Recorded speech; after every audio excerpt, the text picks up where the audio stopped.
Stop mencari uang, stop untuk menjadi produktif di era sekarang ini, semuanya sudah berakhir. Setidaknya ini adalah quote yang kontroversial yang saya tonton di kanal YouTube-nya TechLead. Patrick Hsu, dia seorang Jepang, 43 tahun, dia mantan programmer Google. Dia mengatakan bahwa semuanya sudah berakhir di era sekarang untuk mencari uang, untuk menjadi produktif.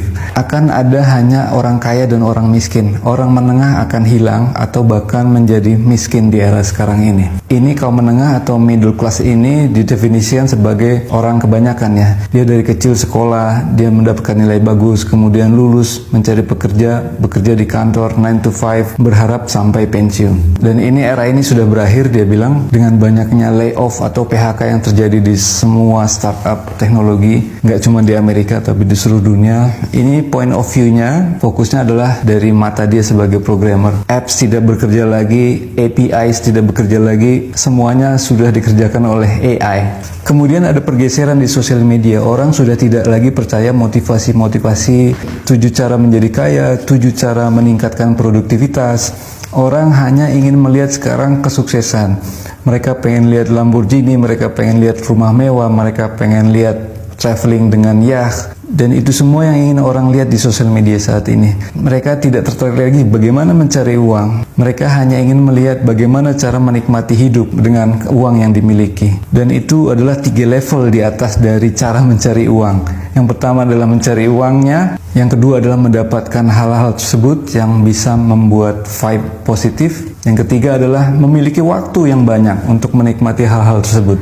Dan ini juga terjadi pergeseran di cara orang bekerja. Orang tidak mau lagi bekerja 9 to 5. Sekarang perusahaan lebih suka outsourcing, lebih suka work from home, lebih suka kontrak. Tidak ada lagi sampai puluhan tahun seperti dulu sampai pensiun. Dan dia menganalogikan situasi sekarang ini seperti kapal Titanic yang sedang tenggelam. Bagaimanapun kerasnya kita, bersusah payahnya kita mencegah agar Titanic tidak tenggelam, tetap kapal itu akan tenggelam. Itu yang terjadi di semua negara sekarang, dia bilang. Satu-satunya cara adalah ya kita menyelamatkan diri. Kita memakai sekoci-sekoci kecil, perahu-perahu kecil untuk keluar dari kapal Titanic. Dan ini menarik buat saya karena walaupun pahit, apa yang dia katakan itu benar. Sekeras-kerasnya apapun kita bekerja sekarang, dihargainya sangat kecil dan hampir mustahil untuk lompat dari kemiskinan ke kemakmuran atau kaya. Itu yang terjadi sekarang. Tidak peduli berapa tahun kalian bekerja di satu perusahaan, akan sulit untuk loncat ke situasi kaya, dia bilang.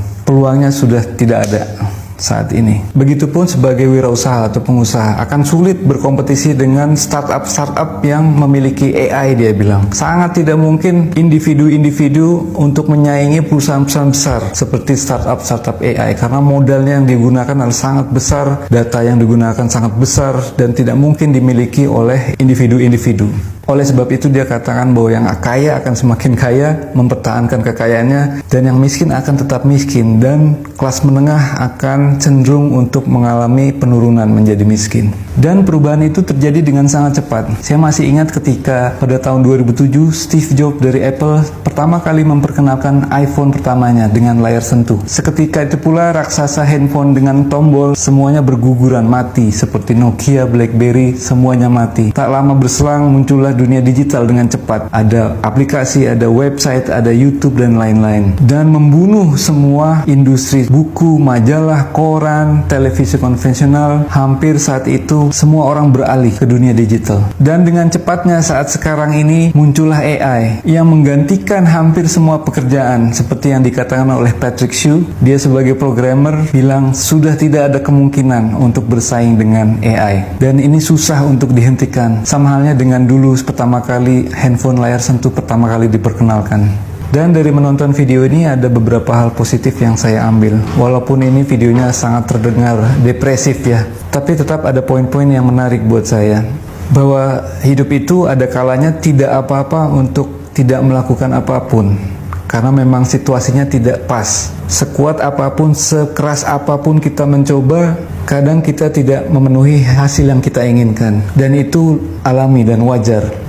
Dan saya yakin situasi sekarang ini akan ada solusi-solusi atau skoci-skoci dari kapal Titanic yang akan kita peroleh dan kita dapatkan dari hal-hal yang kita terus lakukan dalam hidup. Dan mungkin di situasi yang sulit ini akan muncul hal-hal positif yang tidak kita duga sebelumnya. Seperti yang dia utarakan, orang sekarang senang menonton keberhasilan orang lain, membeli mobil mewah, rumah mewah, dan lain-lain. Tapi mungkin bagi saya juga tidak hanya sekedar materi. Kita bisa menunjukkan hal positif di konten media sosial dengan cara menghibur orang lain, membuat tertawa, memiliki kucing dan anjing yang lucu. Itu juga membuat hal positif yang mungkin memang ditujukan AI untuk kita untuk menikmati hidup.